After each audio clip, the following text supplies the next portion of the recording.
कौन से कैरेक्टर्स हैं जो खुद को रिलेट करते हैं? हाँ, इसमें एक भूत की हवेली है।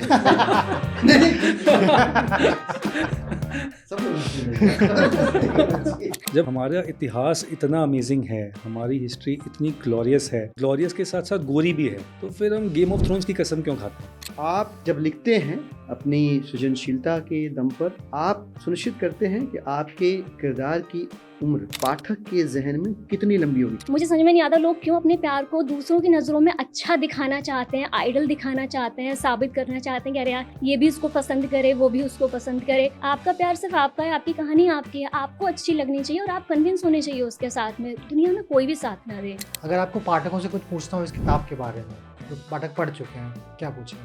ये किताब इतनी बड़ी हो गई कि प्रकाशक ने कहा भाई साहब ये मत छपवाओ, इतने में मैं 5-7 किताबें और छाप दूंगा इतने ही पन्नों में। और मैं बड़ी जिम्मेदारी से कह रहा हूँ, हिंदी में हिस्टोरिकल क्राइम फिक्शन बहुत रेयर है। माइथोलॉजिकल लिखा जा रहा है, हिस्टोरिकल क्राइम फिक्शन नहीं लिखा जा रहा है। वहाँ भी हमें लगा कि एक अंतर है, उस अंतर को क्या हम अपनी मेहनत से भर सकते हैं। बहुत ईमानदार कोशिश करके उस अंतर को भरने का प्रयास का नाम है गुलाबी खंजर। इन कारणों के बाद भी अगर आपने किताब नहीं पढ़ी तो आपको कोई भी माफ़ नहीं करेगा। अगर आप पूछें ना ये किताब कैसे लिखी गई, एक लाइन में बताइए। 3 चीज़ें हैं, अनुशासन, निरंतरता और समर्पण। ये 3 चीज़ें एकदम नॉन नेगोशिएबल रही हैं हम तीनों के लिए। जो लोग आपको देखते हैं और राजनीति में, उन लोगों को राजनीति से ज़्यादा किताबों की तरफ देखने को मिलेंगे या राइटिंग की तरफ? कविशाला में आप सभी का स्वागत है। चूँकि हमारा एक प्रयास है टॉकिंग बुक्स का, जिसके अंदर हम कोशिश करते हैं कि जो लेखक हैं, जो किताबें हम पढ़ते हैं, जिन लेखकों को हम पढ़ते हैं, उस किताब की कहानी, उन लेखकों की कहानी आप तक पहुंचा पाएँ। और हाल फिलहाल में एक किताब आई जिसका नाम गुलाबी खंजर है। लेखक दिलीप पांडे, चंचल शर्मा और रोहित शकुनिया ने किताब लिखी है। आप तीनों को किसी न किसी प्लेटफॉर्म के ज़रिए जानते होंगे, किताब के बारे में आपने सुना होगा। तो आज हम इन लेखकों से बात करने पहुँचे हैं और हम प्रयास करेंगे कि किताब के पीछे की क्या कहानी है, क्यों लिखी गई, क्या कहानी है, किस तरीके से पात्र गढ़े गए, वो सब हम जानने की कोशिश करेंगे। बहुत बहुत स्वागत है कविशाला में आपका। धन्यवाद, थैंक यू। शुरुआत हम, चूँकि एक बहुत इंटरेस्टिंग चीज़ है जो इसका कवर और नाम है किताब का, उससे शुरुआत करते हैं। तो मैं आपसे शुरुआत कर दूँ लीप सर, और मैं थोड़ा समझने की कोशिश करता हूँ कि किताब का नाम गुलाबी खंजर ही क्यों है, कुछ और क्यों नहीं? तो कुछ और भी हो सकता था, बट गुलाबी खंजर है तो है, और बेवजह नहीं है। वेल थॉट है ये बुक का टाइटल। और इसके पीछे जो सोच है, जो आइडिया है, वो इस प्रकार से है कि 2 शब्द हैं इसमें, एक है गुलाबी और एक है खंजर। और खंजर एक हथियार है, और खंजर और बाकी किसी भी हथियार में एक फ़र्क है, बड़ा बेसिक सा डिफरेंस है। मैं खुद आर्चर हूँ और ट्रेंड आर्चर हूँ, और मैं जानता हूँ कि अगर आपको धनुष तीर चलाना हो तो आपको बहुत ट्रेंड होना पड़ेगा। बहुत मेहनत मशक्क़त के साथ अपने आप को आप तैयार कर पाएंगे।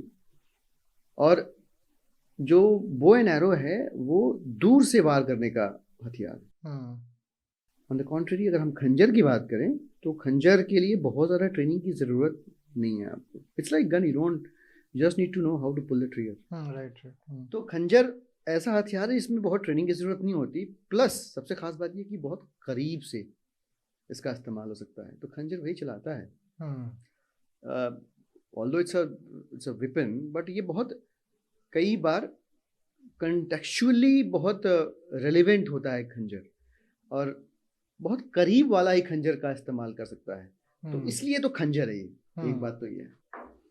और गुलाबी के पीछे की भी कहानी है। हमारी जो किताब है कैटेगरी के हिसाब से देखें तो ये हिस्टोरिकल क्राइम फिक्शन है, हिस्टोरिकल फिक्शन। जिसमें हिस्टोरिकल फिक्शन इसलिए कि इसका जो रेफरेंस पॉइंट है, जहाँ से कहानी पैदा होती है, जो इसकी पैदाइश की जगह है, जो समय है, जो वक्त है, वो बाबर के इन्वेजन के टाइम का है, जब बाबर ने आक्रमण किया तब का है। अब फिर उसका रिश्ता इस किताब के टाइटल से क्या है, गुलाबी, और वो यूँ कि जो गुलाब है, जिसे अंग्रेजी में हम पिंक भी कहते हैं। सो एक इंटरेस्टिंग ट्रिविया ये है कि 17वीं शताब्दी के पहले पिंक वर्ड एग्जिस्ट नहीं करता था अंग्रेजी में। ओके। तो रंग तो था ही, तो क्या कहते थे, लाइट रेड बोलते थे उसको। पिंक वर्ड जो है इंक्लूड हुआ डिक्शनरी में 17वीं शताब्दी के आसपास। और उसके पहले जो गुलाब थे वो तकरीबन 4000 साल पहले, यानी 17वीं शताब्दी के भी पहले घर जाएं तो 3500-4000 साल पहले गुलाबों का डोमेस्टिक इस्तेमाल शुरू हुआ था। इसके पहले गुलाब जंगली हुआ करते थे। यूरोप, मिडिल ईस्ट, ईरान जो तब पर्शिया था, इन तमाम इलाकों में ये इसकी पैदावार थी। और 5000 साल पहले इसको उगाया जाने लगा घरों के अंदर, इसकी खूबसूरती, इसके रंग, इसकी खुशबू की वजह से। लेकिन हिंदुस्तान कब आया? हिंदुस्तान गुलाब जब पहुंचा तब का वक्त ही इस किताब के कहानी की पैदाइश की तारीख है। यानी जो मान्यताएं हैं, जो अवेलेबल फैक्ट्स हैं, वो ये बताते हैं कि बाबर के टाइम ही गुलाब जो है हिंदुस्तान पहुंचा था। और कश्मीर में शालीमार बाग आज जो है, तब वहाँ पे उस समय गुलाब की खेती शुरू हुई, और तमाम इलाकों में धीरे धीरे धीरे धीरे। तो ये हम बात कर रहे हैं गुलाब के तमाम तरह के, अलग अलग तरह के किस्मों की। तो एक तो वो है रेफरेंस पॉइंट, हिस्टोरिकल इंपॉर्टेंस गुलाब या गुलाबी का वो है। और गुलाब जो है, वो गुलाब की एक और सच्चाई है, वो ये कि 1920 तक पिंक का फेमिनिज्म से कोई कनेक्शन नहीं था। इनफैक्ट ये मैस्कुलिनिटी का सिंबल हुआ करता था। लेकिन बाजार है, जो बेच दे, जो बता दे, दुनिया वही खरीदती है, वही समझती है। 1920 के आसपास जो है, उसके बाद but there are different contextual meaning of the word गुलाबी। आपकी सेहत ठीक है, आप हेल्दी हैं, आप अच्छे हैं, आप बढ़िया से रह रहे हैं, तो भी आप कहते हैं he is in pink health. तो उस तरह की कंटेक्स्ट में भी। तो ये है इसके शीर्षक की हिस्ट्री, उसका इतिहास, और इस सोच और इस समझ के साथ जो है इसका नाम गुलाबी खंजर रखा गया है। क्योंकि इसमें कुछ ऐसे फीमेल कैरेक्टर्स भी हैं जो बहुत मजबूत किरदार के तौर पे कहानी के साथ साथ उगते और बड़े होते हैं और मजबूत अपनी जड़ें बनाते हैं। कहानी में वे किरदार ही मजबूत होते हैं जो चलती हुई कहानी की दिशा बदलते हैं। अदरवाइज तो सारे पार्टिसिपेंट कैरेक्टर्स हैं, सारे जो है वो साइड हीरोज़ हैं, हीरोइंस हैं, सब कुछ है। लेकिन जिन किरदारों की वजह से कहानी की धारा बदलती है, वो किरदार महत्वपूर्ण है। और ऐसे कई सारे, ख़ास तौर पे 3-4 किरदार ऐसे हैं जो कहानी की दिशा बदलते हैं, और वो फीमेल कैरेक्टर्स हैं। तो वो भी एक मूड, एक आइडिया इस किताब के शीर्षक को रचने गढ़ने में रहा है। बट इवन बिफोर दैट किताब लिखी गई क्योंकि एक आइडिया आया, और वो आइडिया हमारे सहलेखक रोहित का था, रोहित साकुनिया जी का आइडिया था। ओके। मुझे लगता है कि जो जिज्ञासा रही होगी, जिन लोगों ने किताब पढ़ी है, तो पीछे की क्या कहानी है वो लोग समझ पाएंगे इस वक्तव्य से। आपने रोहित जी का जिक्र किया, क्योंकि आपकी पहली किताब है जी। किसी की पहली फिल्म, पहली चाय, पहली कॉफ़ी बड़ी बड़ी इंटरेस्टिंग होती है। तो सबसे पहले तो मैं आपके जो अनुभव हैं आपके सही लेखकों के साथ में, चूँकि एक क्राइम फिक्शन है और थॉट्स का हमेशा मिसमैच होना और उनको पैरेलल प्लेट पे लाना, वो आपने किस तरीके से मैनेज किया, और किस तरीके का अनुभव रहा आपकी पहली किताब लिखने का? हाँ, तो थोड़ा सा बैकग्राउंड में चले जाते हैं। एक तो हिस्टोरिकल क्राइम फिक्शन है, ठीक है, ऐतिहासिक क्राइम फिक्शन है, तो वो थोड़ा इम्पॉर्टेंट है क्योंकि मैं बहुत ज़्यादा हिस्टोरिकल पॉडकास्ट वगैरह सुनता हूँ। सो उस समय भी बहुत ज़्यादा पॉडकास्ट वगैरह सुन रहा था, तो लगभग 1.5-2 घंटे, 2.5 घंटे रोज़ के निकालता था मैं सुनते सुनते। तो उस समय मुझे ख्याल आया कि जब हमारा इतिहास इतना अमेजिंग है, हमारी हिस्ट्री इतनी ग्लोरियस है, और ग्लोरियस के साथ साथ गोरी भी है, तो फिर हम गेम ऑफ थ्रोन्स की कसम क्यों खाते हैं? हम गेम ऑफ थ्रोन्स की कसम खाते हैं, हम नेटफ्लिक्स पे यूरोपियन हिस्ट्री के शोज़ देखते हैं। Why can't we have a fictional account, मतलब हम हमारे इतिहास के अराउंड एक फिक्शनल अकाउंट बहुत अमेजिंग क्यों नहीं कर सकते?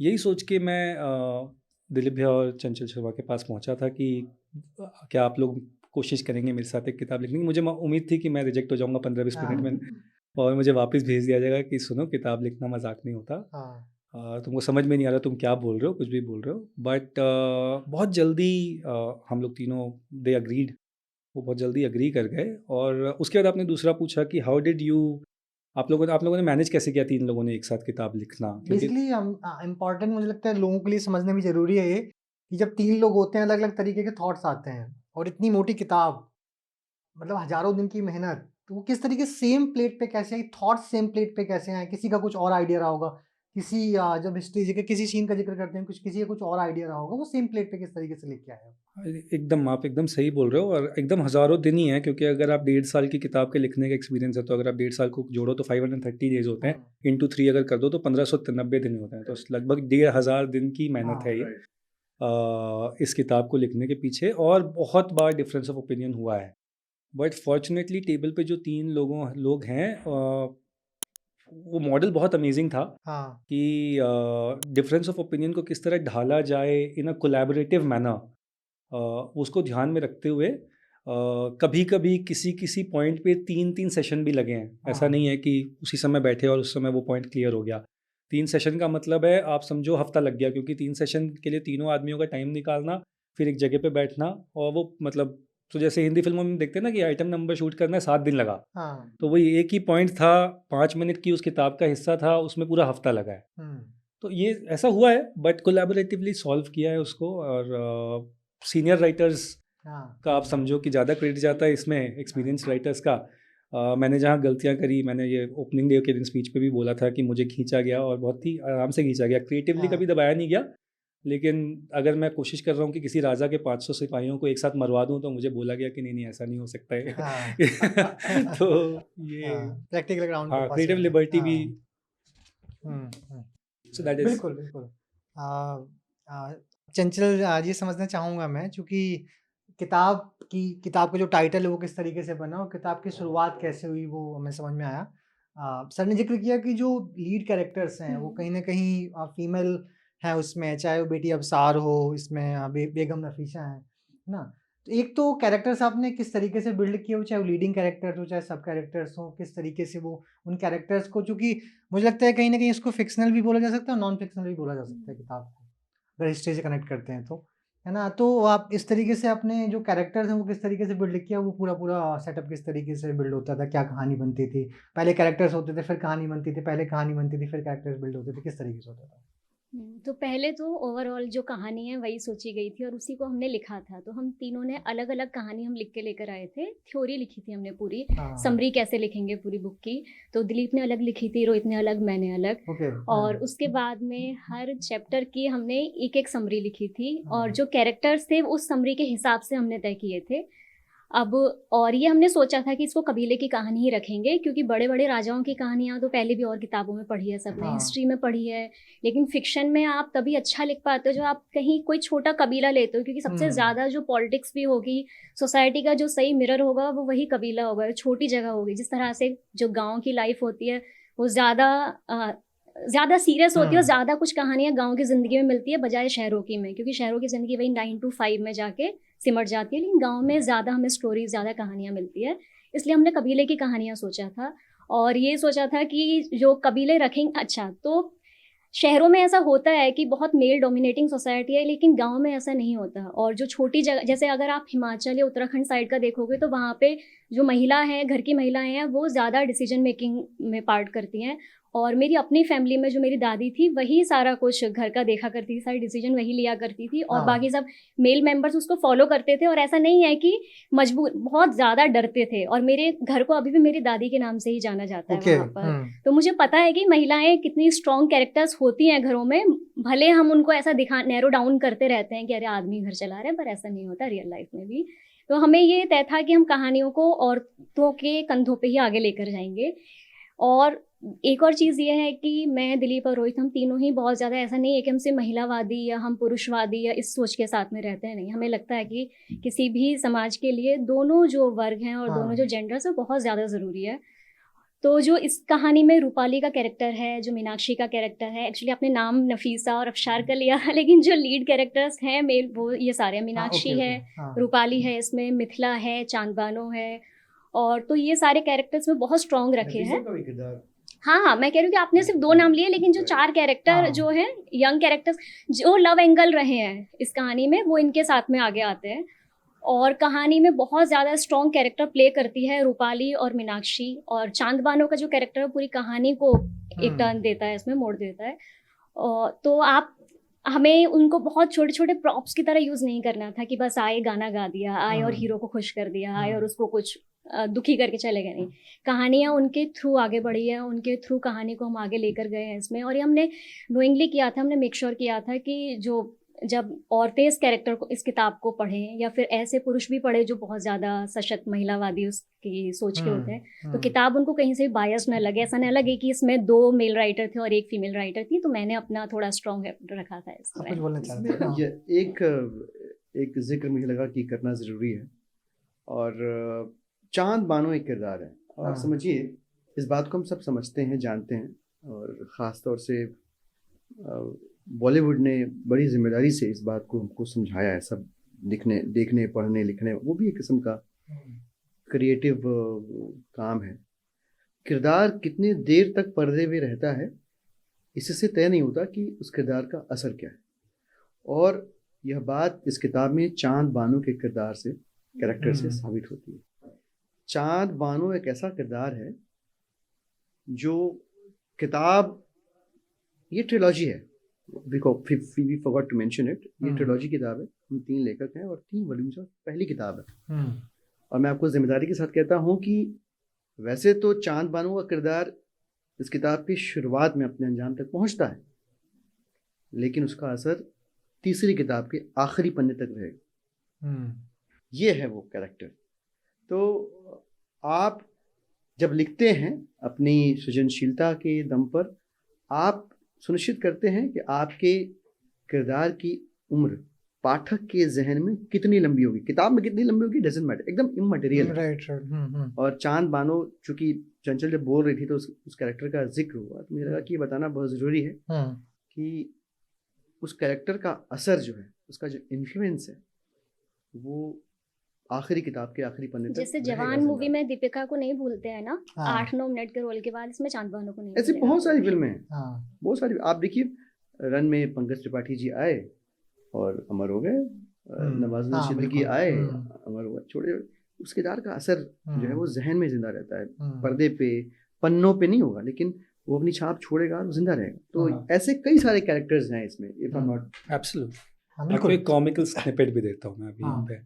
जब ये चंचल बोल रहे हैं ना कि हम लोगों ने सबने सिनॉप्सिस लिखी पहले गाने, मैंने अंग्रेजी में लिखी थी, ये दोनों ने हिंदी में लिखी थी, क्योंकि मैं उस तरफ से मैं लैंग्वेज के भी एक्चुअली एक डिस्कशन करने वाला था आपसे कि लैंग्वेज किस तरीके से आपने मैनेज की। सबसे ज़्यादा हिंदी में कमांड, क्योंकि मुझे लगता है सर मैंने ऑलरेडी किताब लिखी हुई है, आपकी पहली किताब थी, आपके थॉट्स इंग्लिश में, और उस तरीके से आप जो भी लिख रहे होंगे इंग्लिश में लिख रहे होंगे, तो लैंग्वेज का समन्वय किस तरीके से बनाया आपने? नहीं, तो अब वो पढ़ता था, थोड़ा समय ज़्यादा लगता था, तो अगर इन लोगों को किसी चीज़ में घंटा लग रहा होगा तो मुझे 1.5-2 लगते थे, ठीक है, तो मैंने ज़्यादा करता था, ठीक है। तो बट वही है कि जब इनिशियल डेज में था तब तो बड़ा चैलेंज लगता था, क्योंकि मेरे को लगा था कि इंग्लिश में लिख लेंगे, ठीक है, बट ये लोग हिंदी में लिखने वाले थे। तो और हिंदी भी ऐसी बहुत बहुत आसान हिंदी है जो लोगों को समझ में आ जाए, नहीं वाली हिंदी, वो तो ध्यान दिया गया है उस पे the senior authors have given a lot of ध्यान की किताब बहुत हर वर्ग का इंसान जिसको रन थ्रू करना है किताब को, वो भी कर पाए,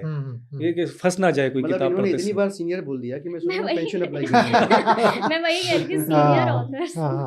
अच्छा रोहित, मैं एक चीज और, आपने 3 पार्ट्स के आने वो जिक्र किया, 3 ऑथर्स हैं, कवर में 3 फोटोज हैं ऊपर, ये क्या है, मतलब किस हाथी भी वो नीचे है, बट मेन जो मेजर दिख रहे हैं वो 3 फोटोज हैं, वो सह लेखक या फिर जो सपोर्टर्स हैं वो उसमें। इंटरेस्टिंगली हाथी का भी बड़ा महत्वपूर्ण रोल है इस किताब में, और शेर का तो सबसे, और शेर का भी है। तो वो रैंडम नहीं है कि बैटलफील्ड दिख रहा है, उस बैटलफील्ड में एक अकेला बाघ दिख रहा है, शेर दिख रहा है आपको, घोड़ा और घोड़ा भी है। तो 3 एनिमल्स भी जो है ना इस किताब में बहुत क्रिटिकल रोल, और मतलब बता रहा हूँ कि इस किताब, मैं जिम्मेदारी के साथ कह रहा हूँ, इस किताब में एक जगह एक पैराग्राफ में एक लाइन ऐसी है जो एक घोड़े की वजह से है, और वो किताब के आखिरी तक आपके जहन में रहेगी, और डिसाइसिव है, वहाँ से स्टोरी, वहाँ से कहानी यूं टर्न लेती है। अगर वो आप जिक्र कर सकें उस लाइन का। मस्त लाइन है, बोलो। लाइन क्या थी आपको याद है? तुम्हारा फौलाद नौशेरा के बदले ये बहुत छोटी सी कीमत है, तुम्हारा घोड़ा लेकर जा रहा हूँ लेकिन वापस जरूर आऊंगा। रुद्र वाह, प्रताप वापस सिंह। जरूर आऊंगा। हम्म, तो बेसिकली रुद्र प्रताप सिंह जो किरदार है, एक मैं कहानी की ब्रीफ हिस्ट्री पे आऊँगा। वो किरदार जो है अपने दुश्मन का एक घोड़ा सिर्फ मैसेज देने के लिए, और वो जान से प्यारा घोड़ा था, वो लेके जाता है। बाद में परिस्थितियाँ बदलती हैं तो उसे लौटाना पड़ता है, और फिर वो लेके जब जाता है तब वहाँ से कहानी अलग रफ्तार से और अलग मिजाज से आगे बढ़ती है। So it's there. इसके भी पहले एक शेर के शिकार का जिक्र है, जो दो प्रमुख किरदारों का एनकाउंटर होता है एक दूसरे से, उसके लिए जिम्मेदार है। हाथी का भी रोल है। तो मैं वापस आपकी ओरिजिनल बात पे आ रहा हूँ कि हाँ, 3 लेखक हैं, 3 कैरेक्टर जिसमें हैं, 3 ट्रायलॉजी है, 3 जानवर। देयर इज अ पैटर्न, 3 हम भी कोशिश करें कि किताबें 3 लाख बिक जाएं। बिल्कुल बिल्कुल बिल्कुल बिल्कुल। सेम चीज़ आपसे थी कि जो कैरेक्टर्स बिल्ड हुए, कोई कैरेक्टर जो आपके जहन में रह गया हो अब तक और उससे रिलेट करते हो कि कहीं ना कहीं समाओ जो रियल लाइफ है उसमें मैं कुछ ऐसा ही हूँ। बहुत सारे कैरेक्टर्स हैं। बख्तियार है, जो बेटा तो सगा है, लेकिन हाँ। क्योंकि बीच का बेटा है तो इसीलिए थोड़ा सा नॉट वेल ट्रीटेड है। हाँ। मगर असली में अपने बाप का सब कुछ उसी के अंदर गया है। सुल्तान का जो ताकत है, उसकी इंडिविजुअलिटी right. है, पावर है, वो बड़े बेटे में नहीं जाके बख्तियार में है। लेकिन क्योंकि बड़ा बेटा जनरली ज़्यादा प्यारा होता है तो वो इल ट्रीटेड है। तो मेरे साथ ऐसा कुछ हुआ नहीं है। टू बी वेरी ऑनेस्ट, मैं इकलौता बेटा हूँ। Oh my God, Dad must be watching it. हाँ, मगर जब आप देखते हैं किसी भी चीज़ को तो आप किसके जनरली साथ? रिलेट करते हैं। जो इल ट्रीटेड कैरेक्टर होता है उसके साथ आप रिलेट करते हैं, तो हाँ। उसी के साथ आप रिलेट ज़्यादा करते हो कि सब कुछ इसमें ज़्यादा अच्छा है, लेकिन बाप पागल हो रखा है उस बेटे में जिसमें कि कोई क्वालिटी नहीं है। उसका सिर्फ क्रेडिट ये है कि वो पहला बेटा था। तो उसको देखते हुए बख्तियार, एंड जो स्ट्रेंथ है बख्तियार की, जो ईगो है उसकी, जो प्यार करने का, इश्क करने का जो उसका जुनून है, बदला लेने की जो उसके अंदर जिद है, गजब की। हाँ, उस सब को अगर आप पढ़ोगे देखोगे तो आपको समझ में आएगा कि मेरा वाइल रुद्र प्रताप का कैरेक्टर भी बहुत अमेजिंगली लिखा गया है, but I find Bakhtiyar as a more the aggression of Bakhtiyar, the kind of go-getter he is, the kind of resilience he has, the kind of courage he has, it's remarkable, amazing. Same आपसे मैं समझना चाहूँगा कि कौन से characters हैं जो जिनसे आप खुद को रिलेट करते हैं और अभी तक आपके साथ चलते हैं, वो कि मतलब समाओ में ऐसी ही हूँ। हाँ, इसमें एक भूतिया हवेली है। सब लोग नहीं, तो जो ये दोनों जो कह रहे हैं कि बख्तियार का कैरेक्टर ऐसा है, वो इसलिए इसमें ऐसा दिखाई पड़ रहा है क्योंकि जो रुद्र की कहानी है वो अभी दूसरी किताब में ज्यादा Yes. खुलकर आएगी, और हमने उनकी उम्र में 8 से 10 साल का फर्क है। तो एक टीनेज का मान लीजिए और एक एडल्ट मान लीजिए, तो आप उनको तो कंपेयर नहीं कर सकते कि बख्तियार ज्यादा जुनून है उसमें या रुद्र में है। और जब वही पेरेंट्स अपने बच्चों में फ़र्क नहीं करते, तो मुझे ऐसा नहीं लगता कि बख्तियार ज़्यादा अलग या रुद्र ज़्यादा अलग, लेकिन उसका कैरेक्टर अभी आगे खुल के आएगा। मैं जिस कैरेक्टर से रिलेट कर पाती हूँ, बहुत सारे कैरेक्टर्स हैं ऐसे जो रिलेट कर पाती हूँ, बट जो फीमेल कैरेक्टर्स है वो एक रूपाली का जो उसमें कैरेक्टर है, मैं उससे सबसे ज़्यादा रिलेट कर पाती हूँ। और पर्सनली जब उस कैरेक्टर को हमने लिखा था तो मैं उस कैरेक्टर के लिए बायस थी ऑनेस्टली, लेकिन ऐसा नहीं है कि और किरदारों के साथ में बहुत फर्क किया है। बट हाँ, इस पूरी किताब में रूपाली का कैरेक्टर मुझे सबसे ज़्यादा पसंद है, और अभी रुद्र का कैरेक्टर आगे आएगा खुल के, तो Rudra is my favourite. Okay sir, characters का तो मैं समझना चाहूँगा आपसे, साथ में कुछ और लिख रहे थे आप, किसी और तरीके की किताबें थी आपकी, कहानियाँ थी, बच्चों की किताबें थी, अचानक से इसमें आ गए किस तरीके से? तो मैं 2-3 चीज़ें, एक तो ये कि कैरेक्टर्स पे तो हमारे दोनों साथियों ने आपको काफ़ी कुछ बता दिया। मैं एक अलग दिगर बात, लेकिन इससे जुड़ी हुई बात बताता हूँ मैं, और ये लेखक और कलाकार, ठीक है, कलाकार चाहे वो थिएटर वाला हो चाहे फिल्म वाला हो, इन दोनों के पास एक यूनिक अपॉर्चुनिटी होती है। वो ये कि जब मैं कोई किरदार लिख रहा हूँ, उसके बारे में लिख रहा हूँ, उसको किसी कहानी का हिस्सा बना रहा हूँ, किसी दृश्य में उसको जोड़ रहा हूँ, एम्बेड करने की कोशिश कर रहा हूँ, और तो उस वक्त मेरे पास वो मौका होता है कि मैं उस किरदार में कहीं थोड़ा सा जी रहा होता हूँ। और कहीं दिख आई बीन जाओ। Trying to live in that character. कहाँ से आ रहा है? ऐसा नहीं कि मैं अगर बख्तियार के बारे में लिख रहा हूँ इस किताब में तो पहले कोई एक 13 टेराबाइट का जो है वो डेटा मार्स से ट्रांसमिट हुआ, यहाँ आया और मैं खट से फिर लिखने लग गया। ऐसा तो हुआ नहीं। वो तो ख्याल, वो आइडियाज की कैसा आपको तो जाना पड़ता है उसमें। For that moment when you are writing that particular character, you actually get into that character to write it. You have to be that character. और ये लेखक कर पाता है और एक अदाकार कर पाता है। हम सब में इंसानी जो खूबियां होती हैं उनकी फहरिस्त बनाओ तो हम सब में सब कुछ होता है। हमें इंसान भी होता है, शैतान भी होता है, हैवानियत होती है। और कहते हैं समझदार लोग कि जिसको जिस अपने पर्सनालिटी के जिस एस्पेक्ट को जितना फीड करोगे उतना वो एस्पेक्ट बड़ा होगा। We are all grey, we are all right. सब कुछ सबके अंदर है।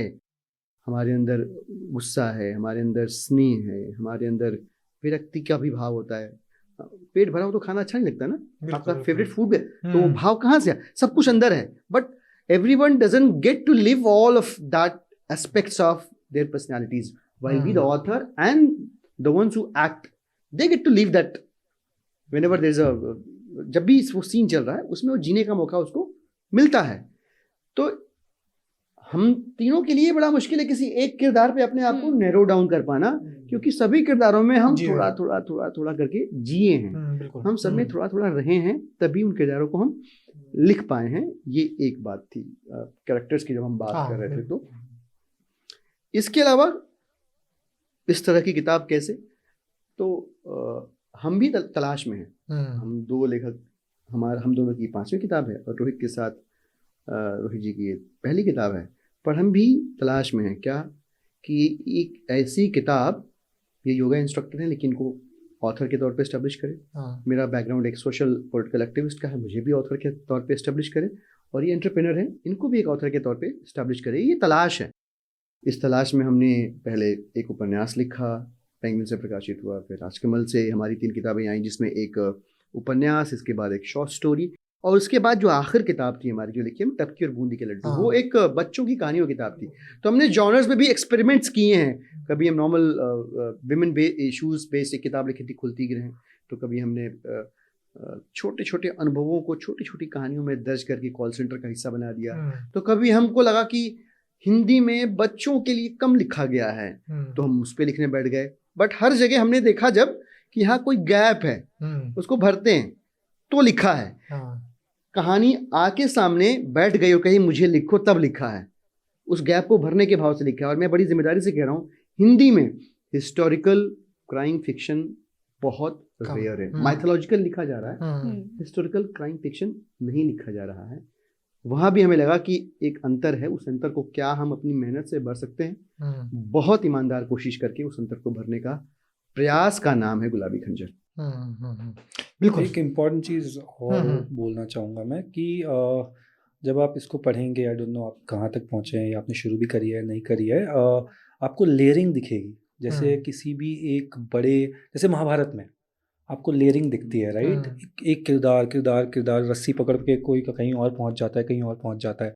वैसे ही आपको जब दिलीप भैया बोल रहे हैं कि ट्रायोलॉजी है, तो ये ध्यान रखा गया है कि कैसे वो ट्रायोलॉजी जस्टिफाई होगी। ट्रायोलॉजी लिखने के लिए ट्रायोलॉजी लिख दो, पर वो जस्टिफाई भी होनी चाहिए ना, कि इंसान वेट करता रहे। उसके लिए इंपॉर्टेंट है कैरेक्टर्स की लेयरिंग, कि एक कैरेक्टर्स किसी के साथ कनेक्ट होता रहे, फिर वो दूसरा भी उतना ही इंपॉर्टेंट लगे। वरना लगेगा कि ये ज़बरदस्ती लिखा हुआ है, ज़बरदस्ती भरा हुआ है। तो ज़बरदस्ती कुछ भरा हुआ नहीं है, आप देखते जाएंगे। और मैं वापस जाऊंगा जीओटी के एग्जाम्पल पे कि अगर आप जीओटी को भी देखोगे तो थोड़ा सा कैरेक्टर्स की लेयरिंग पे वहाँ पे भी ध्यान दिया गया। एक छोटा से छोटा सोल्जर, जैसे घोड़ा है यहाँ पे, क्या ही है घोड़ा, ठीक है, मगर वो बताया गया है कि वो घोड़ा क्यों और कितना इंपॉर्टेंट है, so that the perspective remains till the 3rd book. कि अच्छा तू मेरा घोड़ा उठा के लेके गया था, मैं तुझे बताता हूँ जब। बिल्कुल। आपने किताब लिखी है और मुझे लगता है कि अगर आप इस किताब के लेखक नहीं होते, पाठक होते, आपने किताब पढ़ी होती, आपको किसी फेलो रीडर को जिसको किताबें पसंद है उसको रिकमेंड करनी होती कि आपको गुलाबी खंजर पढ़नी है, उसके क्या कारण होंगे? तो ये जो किताब है इसमें दो थीम है, ठीक है। एक तो युद्ध का है और एक लव स्टोरीज है, और दोनों चीज़ें साथ साथ में पैरेलल चलती है।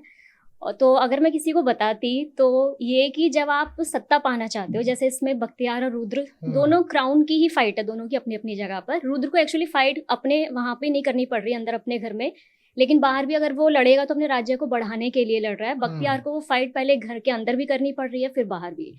तो अगर आपको देखना है कि आपको आसपास के लोग सपोर्ट ना करें, आपको दुनिया में कोई भी सपोर्ट ना करे, लेकिन अगर आपको मालूम है कि आपके अंदर वो सारी क्वालिटीज़ है, सारी खूबियां हैं जिससे कि आप सत्ता तक पहुंच सकते हो, या फिर आप जहां पर हो वहां से आगे पहुंच सकते हो, ग्रोथ कर सकते हो, तो आपको बिल्कुल उसके लिए लड़ना चाहिए, भले कोई भी साथ ना दे।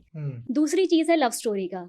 गुनाहों का देवता जब मैंने बुक पढ़ी थी, मुझे एक शिकायत उस किताब से बहुत ज़्यादा है कि चंदर और सुधा दोनों ही पता नहीं कौन सा आइडलिज्म को फॉलो करते हुए दोनों सिर्फ एक दूसरे से दूर जाने की कोशिश करते रहते हैं। चंदर सुधा को धक्का देगा कि शादी कर लो, शादी कर लो। सुधा चंदर को बताएगी, ये नहीं बताएगी कि मैं शादी नहीं करना चाहती क्योंकि मुझे तुम्हारे साथ रहना है। वो पता नहीं उसको इम्प्रेस करने के लिए वो शादी कर लेगी, वहाँ दुखी रहेगी, रोती रहेगी, पर वापस नहीं आएगी। इस किताब में एक चीज़ ये है कि लोग अपने प्यार के लिए लड़ना जानते हैं, और जो रूपाली का कैरेक्टर है जिससे मैं रिलेट करती हूँ, जो मुझे अच्छी लगती है सबसे ज़्यादा बुक में, वो इसीलिए कि उसको कोई फ़र्क नहीं पड़ता कि कोई क्या सोच रहा है और क्या नहीं सोच रहा। उसको मालूम है कि वो अपने प्यार के लिए लड़ रही है, फिर चाहे वो उसके लिए कितना ही उसको कुछ गलत करना पड़े। मुझे समझ में नहीं आता लोग क्यों अपने प्यार को दूसरों की नज़रों में अच्छा दिखाना चाहते हैं, आइडल दिखाना चाहते हैं, साबित करना चाहते हैं कि अरे यार ये भी उसको पसंद करे, वो भी उसको पसंद करे। आपका प्यार सिर्फ आपका है, आपकी कहानी आपकी है, आपको अच्छी लगनी चाहिए और आप कन्विंस होने चाहिए उसके साथ में, दुनिया में कोई भी साथ ना दे। एक सेकंड वजह ये है इसकी। तो ये दो चीज़ें, जिन लोगों में प्यार करने की ताकत नहीं है या जिनमें सत्ता तक जाने की ताकत नहीं है, उन दोनों को ये किताब इसीलिए पढ़नी चाहिए कि कोई भी साथ ना दे, आपको लड़ना चाहिए। ओके, अच्छा, बहुत इंटरेस्टिंग कारण है किताब पढ़ने के लिए। अगर जिन्होंने नहीं पढ़ी तो किताब खरीदिए और पढ़िए किताब। एक और कारण साथ में एक और कारण है, ये कारण तो है ही, अगर आपको पढ़ना पसंद है और आपने बहुत दिनों से कुछ अच्छा नहीं पढ़ा हिस्टोरिकल फिक्शन कैटेगरी में, आपके उस भूख को ये किताब, मैं बड़ी जिम्मेदारी से कह रहा हूँ, कि शांत करेगी। ओके, अच्छा, इन कारणों के बाद भी अगर आपने किताब नहीं पढ़ी तो आपको कोई भी माफ़ नहीं करेगा। मैं आगे बढ़ता हूँ, चूँकि कुछ कुछ दिलचस्प कारण बताया कि किताब क्यों पढ़नी चाहिए, और हम किताब का जिक्र भी कर रहे थे। तो अगर संक्षिप्त में, चूँकि कहानी बहुत इंटरेस्टिंग है, पूरी कहानी तो अभी उसका डिस्कशन नहीं कर सकते, बट अगर संक्षिप्त में आप एक कहानी पे थोड़ा नज़र डाल पाएँ, क्या है एग्जैक्टली, क्या बताने की कोशिश कर रहे हैं? क्या इस पॉडकास्ट में आप मुझे पैसे दें और कहें कि पूरी कहानी बताओ, तब भी मैं बताऊंगा। किताब खरीदिएगा कौन? तो आप समझिए, हम तीनों लेखकों का इनाम क्या है कि आप किताब खरीदें, पढ़ें और बताएं कि आपको कैसी लगी। ये सिर्फ सिंगल फेज में ये पूरा नहीं होता। आप किताब खरीदें, पढ़ें और उसके बाद बताएं किताब आपको कैसी लगी, ताकि और लोग पढ़ें उसे। तो वो जो बताना है वो बहुत इंपॉर्टेंट कंक्लूसिव स्टेप है कि पढ़ने में स्टेप है। तो वढ़ेंगे तो उसके फ़ायदे कई हैं कि भाई बाकी लोग जानेंगे तो और पढ़ेंगे, फीडबैक अच्छा होगा तो हम अगली किताब को और बेहतर बनाने की कोशिश करेंगे, क्योंकि ये 3 किताबों की पहली किश्त है ये। संक्षेप में अगर किताब की कहानी की बात करें, और ऑफ कोर्स जब मैं कहानी का जिक्र करूँगा तो जो प्रमुख चीज़ें हैं उसको मैं, ओमिशन ऑफ फैक्ट्स होगा उसमें, मैं उसको छोड़ के ताकि आप पढ़ें, वो जिज्ञासा बनी रहे। बट मोटा मोटा ये किताब हिस्टोरिकल फिक्शन है, लिहाजा तकरीबन 550 साल पहले कहानी जाती है जब बाबर ने इन्वेड किया था। और मसला उस वक्त का ये था कि बाबर बड़ा नाम, हालांकि अपने आप में बड़ा क्या कहें, दुर्भाग्यशाली राजा था, हमेशा हारा, एक लड़ाई जीता अपने इलाके में और फिर लोगों को इकट्ठा किया, और कहीं से खबर आई कि हिंदुस्तान में जो तख्त पे बैठे लोग हैं वो कमज़ोर हो रहे हैं और इधर बहुत ऐशो आराम की ज़िंदगी है, कुदरत की नेमतें हैं और बहुत तरक्की के तरीके बहुत सारे हैं। तो ये इधर आकृष्ट हुआ, इधर बढ़ा वो। अब जब वो बढ़ा अपनी सेना लेकर लड़ाकों की, तो वो तो एक बड़ा नाम था, इतिहास ने उसे अपने दिल में जगह दी, लेकिन उसके साथ कुछ छोटे कबीले आए। और हम सब जानते हैं ये सब चंगेज़ खान का ख़ानदान है, चंगेज़ खान, तैमूर और बाबर, ये सब।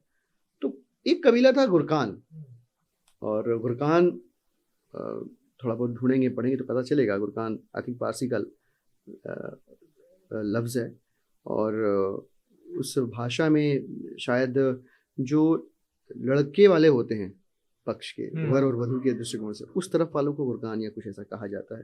तो एक कबीला था गुरकान, और बाबर के पीछे पीछे वो भी आया। बहुत छोटा कबीला था, थोड़े से मुट्ठी भर सैनिक थे, सिपाही थे, मजबूत थे, लड़ाके थे, खूंखार थे, आदमखोर थे।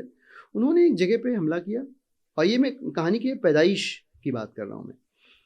वो जगह थी नौशेरा। नौशेरा अभी भी जगह है, सियालकोट जो अभी पाकिस्तान में है। सियालकोट में 9 छोटे छोटे कबीलों को, शहर तो क्या ही बोलेंगे, क्योंकि जो जब छोटे ही हैं तो शहर क्या है। शहर तो ये है कि भाई गांव थोड़ा सा बड़ा हुआ तो कस्बा हुआ, कस्बा बड़ा हुआ तो शहर हुआ। वो छोटे छोटे कबीले थे, उस समय कॉन्सेप्ट नहीं था। 9 छोटे शहरों को मिला के एक शहर बना नौशहरा, जो बाद में नौशेरा कहा गया था। कुछ लोग उसको समझते हैं नौशेर से, कुछ कहानी इसकी 9 शहरों की। वहाँ एक जाट राजा का साम्राज्य था, और इस गुरकान कबीले के राजा सुल्तान खान ने उस पे हमला किया, तबाही मचा दी, लूट मार, हत्या, बलात्कार। बड़ी मुश्किल से जो नौशेरा का मुखिया का परिवार था वो बच के भागा। और अभी नक्शे के मुताबिक देखें तो पंजाब के रास्ते होते होते पंजाब और राजस्थान का जहाँ पे मिलन हो रहा है उसके आसपास कहीं आके बसा। अच्छा, ये नौशेरा तक हिस्ट्री है, उसके बाद से फिक्शन स्टार्ट हो जाता है। ओके। तो वहाँ सुल्तान खान का बेटा, और इधर जो मुखिया था विनायक प्रताप सिंह, वो शिफ्ट हुआ, उसका एक बेटा हुआ, सुल्तान का बेटा बख्तियार, और विनायक प्रताप सिंह का बेटा रुद्र प्रताप सिंह। ये दोनों बड़े होते हैं, और किस्मत इन्हें कहीं एक जगह, ऐसी जगह लेके जाती है जहाँ इनका आमना सामना होता है। और आमना सामना ऐसा होता है कि ये दोनों एक दूसरे को नज़रअंदाज नहीं कर पाते हैं, लिहाजा एक दूसरे के बारे में जानने की कोशिश में इन दोनों का अतीत एक दूसरे के सामने खुलता है। और वहाँ से फिर बदले की लड़ाई, अपने अपने ख़ानदानों की इज़्ज़त को पुनर्स्थापित करने की लड़ाई, धोखे की लड़ाई, भरोसे, ये सारी चीज़ें, ये सारे ह्यूमन इमोशन सब कहानी में परत दर परत जो है खुलते उलझते रहते हैं, और कहानी धीरे धीरे धीरे धीरे अपने उरूज पे पहुंचती। ब्रिलियंट, मतलब मैं भी इमेजिन नहीं कर पा रहा। अगर इसको कंक्लूड करना हो तो क्या है, प्रतिशोध की कहानी है? तो एक तो ये है कि एक शब्द में इसको कंक्लूड करना बड़ा मुश्किल है, बट वॉर स्टोरी है, ये तो है, ये एक वॉर स्टोरी है, युद्ध गाथा है, गौरव गाथा है, ये तो सही बात है। एपिक को क्या बोलेंगे हिंदी में? महाकाव्य कहते हैं। तो ये तो उस लेवल का तो है, और किताब भी बहुत बड़ी थी। मैं आपको एक फैक्चुअल इन्फॉर्मेशन देता हूँ मैं। ये किताब इतनी बड़ी हो गई कि प्रकाशक ने कहा भाई साहब ये मत छपवाओ, इतने में मैं 5-7 किताबें और छाप दूंगा इतने ही पन्नों में।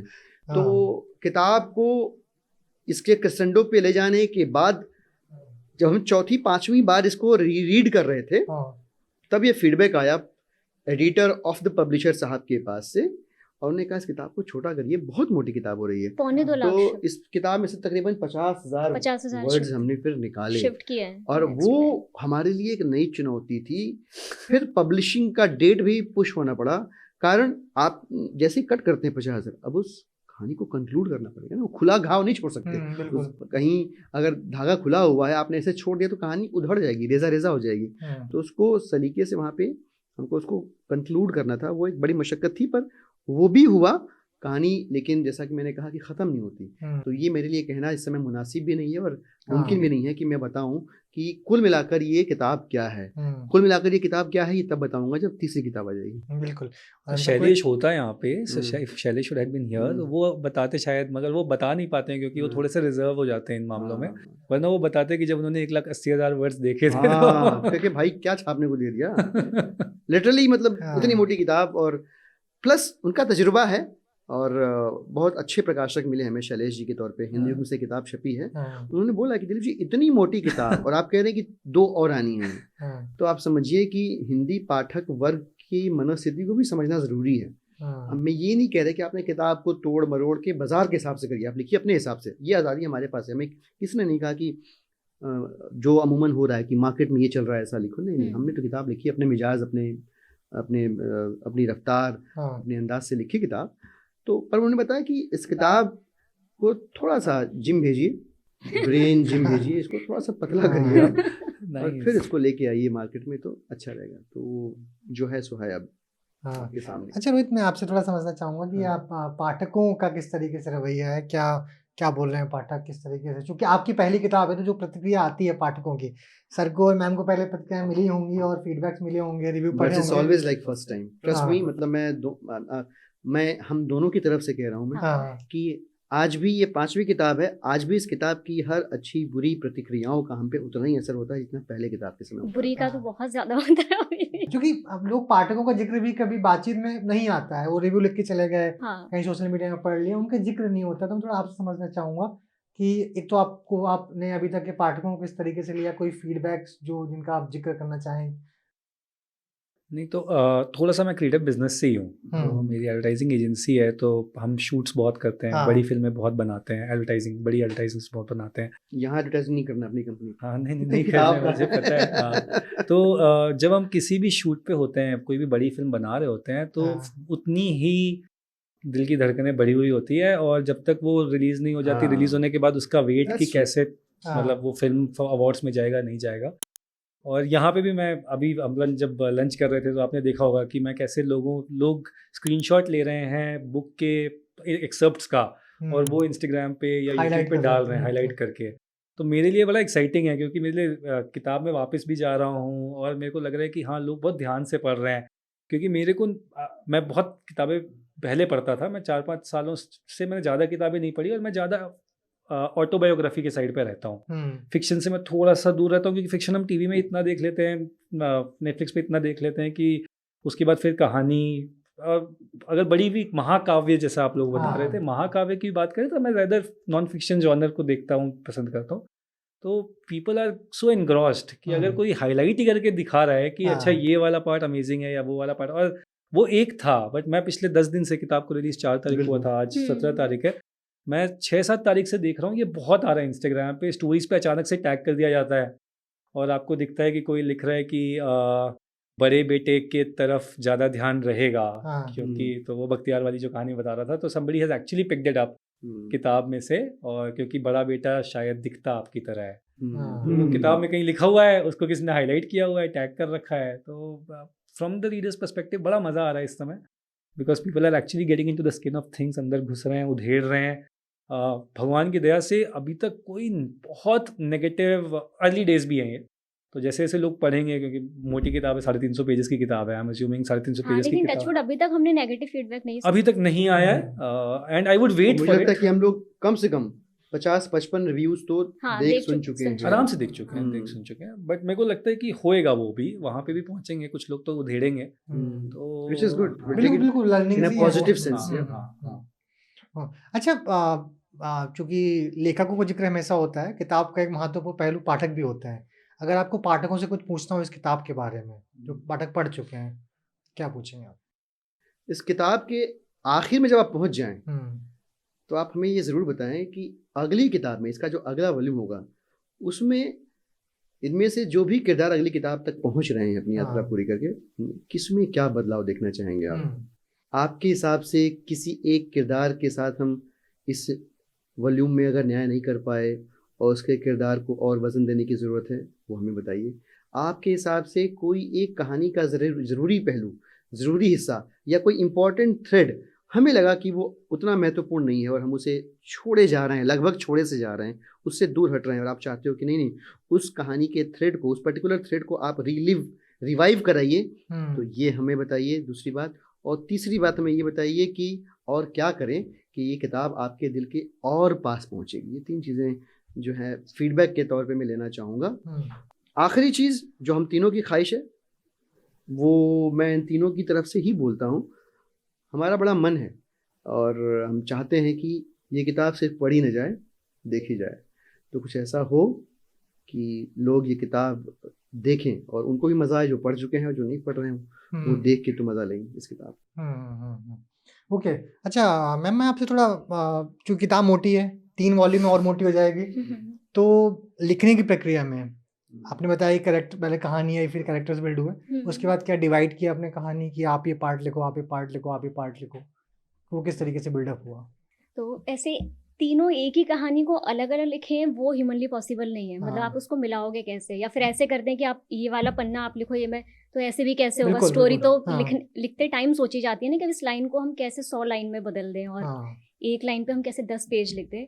तो इसमें शुरू से जो शुरुआत करते हैं कहानी को सोचने की और समरी लिखने की, वो सबसे बड़ा काम रहता है और उसको दिलीप बहुत अच्छे से हैंडल करता है। ओके। कहानी कहाँ जाएगी वो उसको पता होता है, कैसे जाएगी।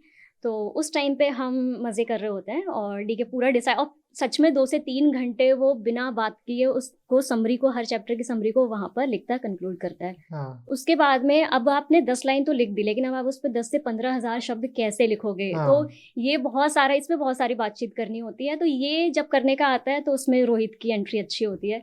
रोहित एक्चुअली अब किताब लिखता है तो वो रीडर के हिसाब से किताब को लिख रहा होता है। तो जैसे कि क्योंकि उसने गेम ऑफ थ्रोन्स का बहुत बड़ा फैन है, तो जब किताब लिख रहे थे तो उसको बार बार ऐसा रहता है कि नहीं, चीज़ को ऐसी लिखना कि वो मतलब घिन आ जाए उसको पढ़ने में, अगर कोई भी सीन प्लस ऐसा है। लिखने में विजुअलाइजेशन हाँ जो है वो हाँ, वाला और उसका वो प्रोफेशन भी रोहित है का वो, रोल है। exactly। हमने कभी कोई चीज लिखी तो ऐसा कई बार हुआ कि देख लिखने में तो ठीक है, देखने में कैसी देखने लग में रही अच्छी है, लगेगी। ये वाला हाँ। पर्सपेक्टिव टेबल पे कौन लेके आ रहा है, तो हाँ। वो तो मतलब रोहित कि लेके लिखते आते टाइम वो ज़्यादा ही हवाबाजी सी ना हो जाए और वो लॉजिकल लगे देखने में, उसमें वो रोहित बहुत अच्छे से समझ पाता है। उसके बाद में फिर एक छोटा सा रोल मेरा ये आता है कि जब वो सारा डिसाइड हो जाता है तो उसके बाद that's too में modest, I must say। मैं यही चाहती थी कि ये मेरी तारीफ करे। तो फिर जब ये हाँ। सब कुछ हो जाता है तो फिर मैं घर पे जाती हूँ और फिर उस किताब को, उस कहानी, उस समरी को और उस चर्चा को डिटेल में लिखने का काम वो मेरा होता है। लेकिन उसके बाद फिर इन दोनों का काम वापस से शुरू होता है कि जो मैंने It's a लिखा cycle। होता है, हाँ, तो जो मैंने लिखा है पूरा, उसको पूरा ये पढ़ते हैं, अक्षर द अक्षर पढ़ना, पूरी लाइन पढ़ना, उसका पूरा फीडबैक ये नोट डाउन करते हैं। वापस से हम मिलते हैं, फिर ये जब फीडबैक बताएंगे, मेरी थोड़ी कमियां बताएंगे, जितनी कमी नहीं भी होंगी उससे ज़्यादा बताएंगे, और वो सारा करके फिर वापस से मुझे किताब मिलती है तो फिर मैं उसको एडिट करती हूँ। इस तरीके से चलता रहता है। इसमें कुछ रिसर्च का भी पार्ट रहा होगा, हिस्टोरिकल बुक है, हिस्ट्री इसका रिसर्च भी करी होगी आप बिल्कुल लोगों ने? करिए हाँ, उन्होंने। हाँ। देखिए, अगर आप पूछे ना ये किताब कैसे लिखी गई, एक लाइन में बताइए। 3 चीजें हैं, अनुशासन, निरंतरता और समर्पण। ये 3 चीजें एकदम नॉन नेगोशिएबल रही हैं हम तीनों के लिए। हम तीनों की अपनी अपनी जिंदगियां हैं, इनका काम ये योगा सिखाती, मेरी अपनी सियासी गतिविधियां रही हैं।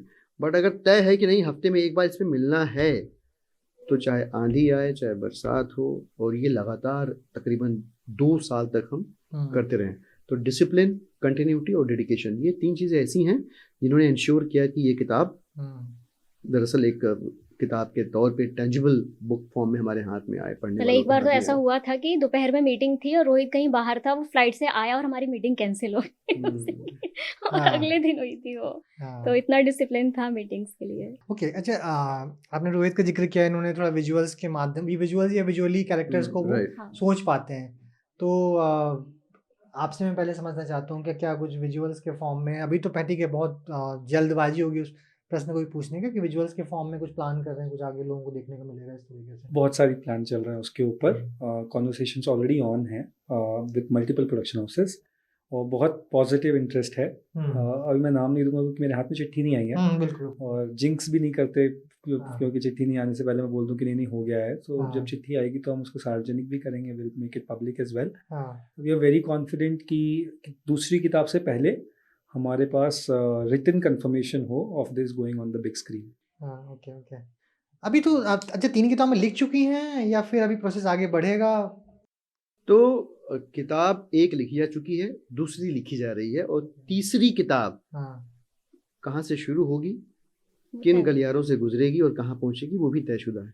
ओके। तो तीनों किताब का प्लॉट फाइनल है। दूसरी किताब के प्लॉट के बाद उसके चैप्टर्स और समरी पे और उसके ऊपर बाकी पे काम चल रहा है। We have started writing the second book. Okay. अच्छा, आजकल आपको पहले से भी राइटिंग में आप एक्टिव हैं, आपकी बुक्स किताबें पढ़ी हुई हैं, लेकिन क्या लोगों को या क्या आपके पाठकों को, जो लोग आपको पसंद करते हैं पढ़ना, या जो लोग आपको देखते हैं राजनीति में, उन लोगों को राजनीति से ज़्यादा किताबों की तरफ देखने को मिलेंगे या राइटिंग की तरफ? देखिए, ऑनेस्टली स्पीकिंग, किताब तो नहीं, पर लिखना तो मेरा सियासत के पहले भी चल रहा था। मुझे लगता है कि 9वीं 10वीं क्लास में था तब भी लिखता था कुछ न कुछ।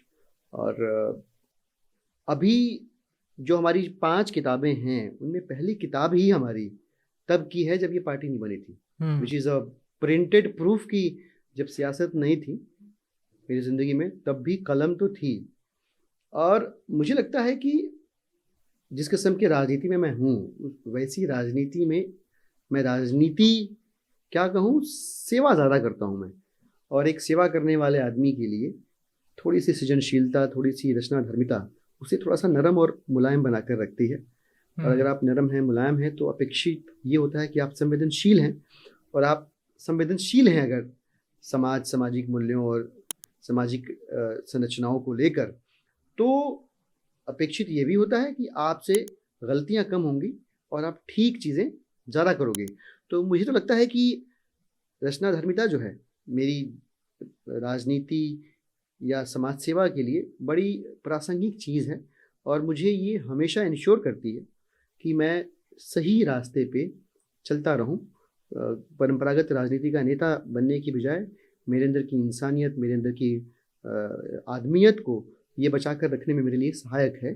तो जो मुझे पढ़ना चाहते हैं, देखना चाहते हैं, सुनना चाहते हैं, उनके लिए ये हमेशा से ही अच्छी खबर रही है और रहेगी कि चाहे जिस भी स्वरूप में वे मुझे आने वाले कल में देखें, लिखना पढ़ना तो चलता रहेगा। हाँ, ओके। अच्छा, किताब में काफ़ी कहानी के बारे में भी जिक्र हुआ, किताब से क्या आउटकम्स होंगे या किस तरीके क्यों पढ़नी चाहिए वो भी जिक्र हुआ।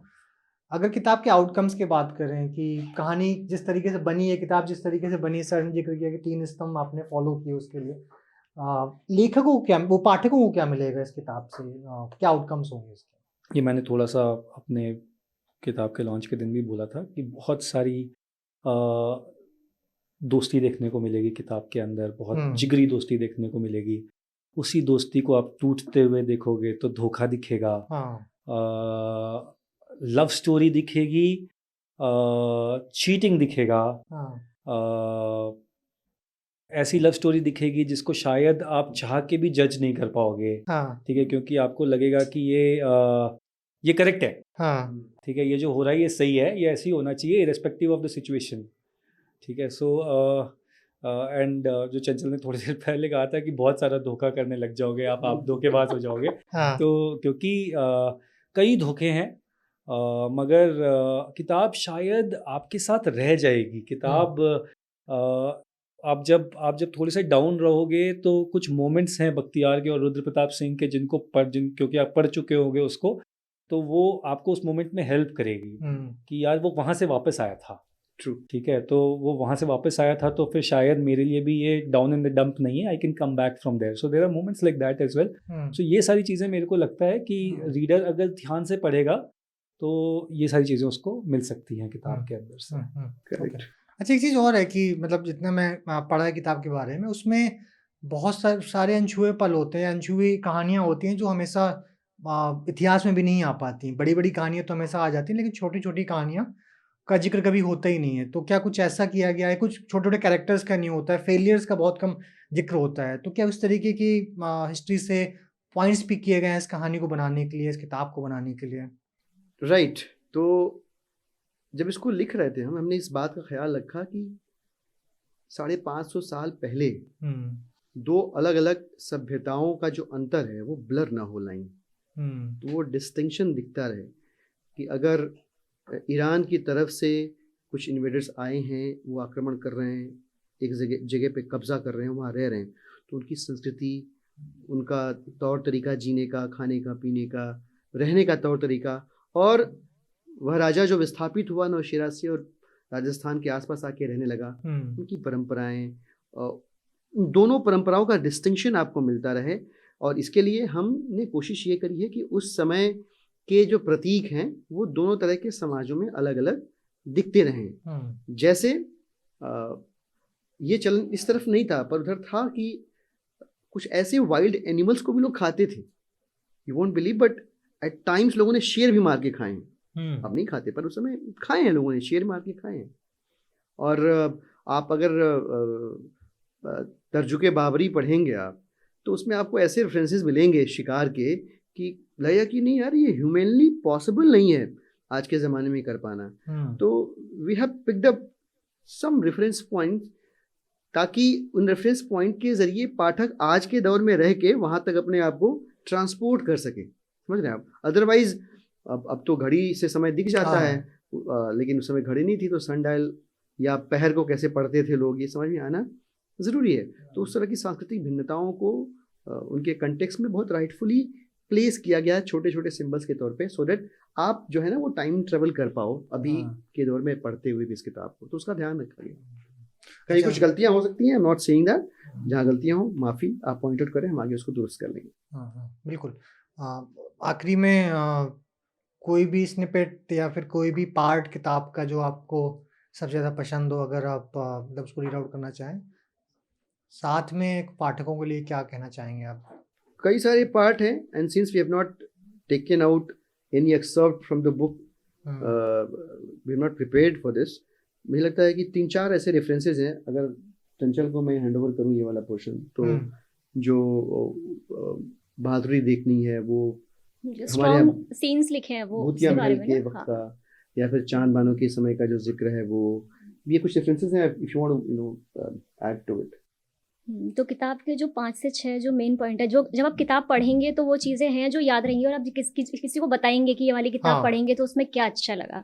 तो सबसे पहला सीन उसमें आता है, जो बख्तियार जब 2.5 साल का होता है तो वो ज़मीन पर बैठा होता है और एक घोड़ा उसे मारने के लिए आता है, और वहीं से जो सुल्तान खान है जो उसके फादर है, वो बख्तियार को घोड़े के आगे से ना उठा के फजल को घोड़े के ऊपर बैठा होता है उसको अपनी गोद में ले लेते हैं बचाने के लिए।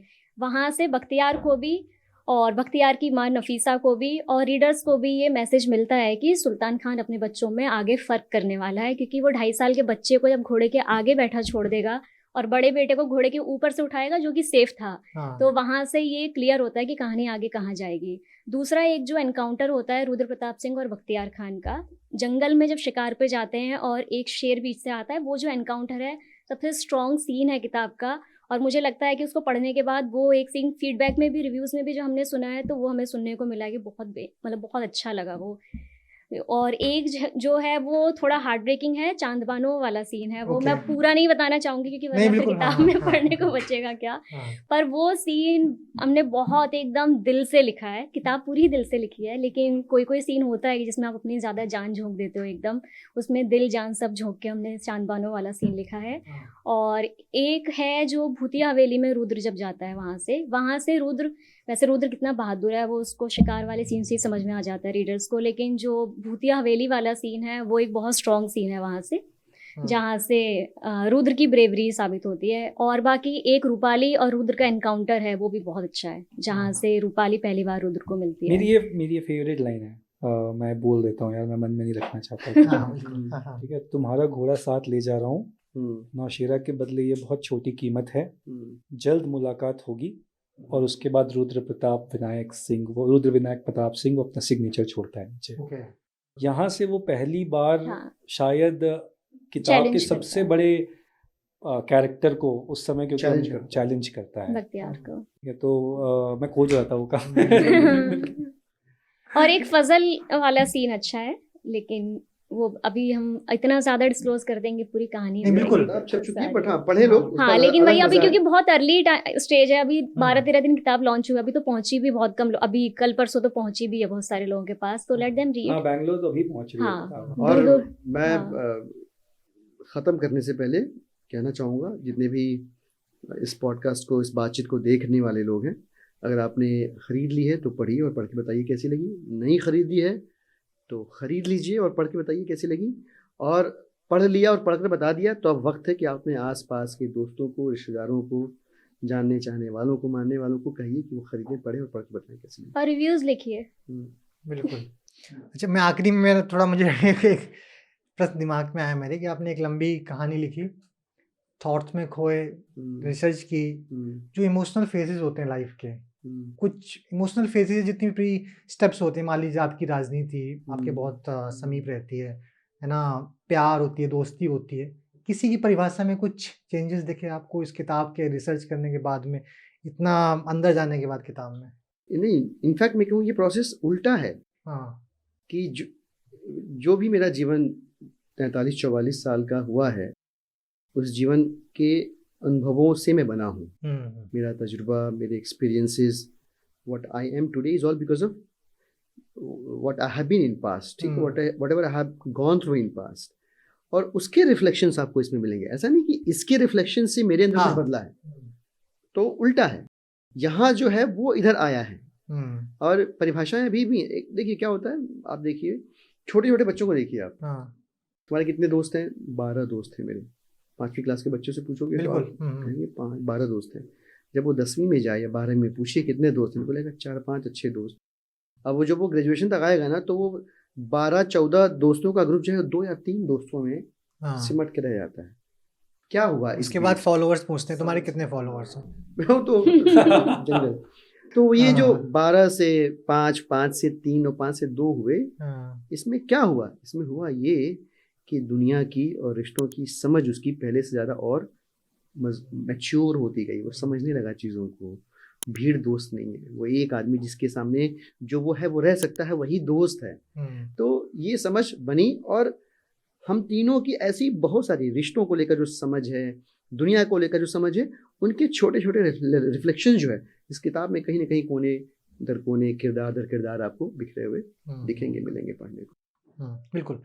मुझे लगता है बहुत बहुत धन्यवाद, एक अच्छी बातचीत हुई।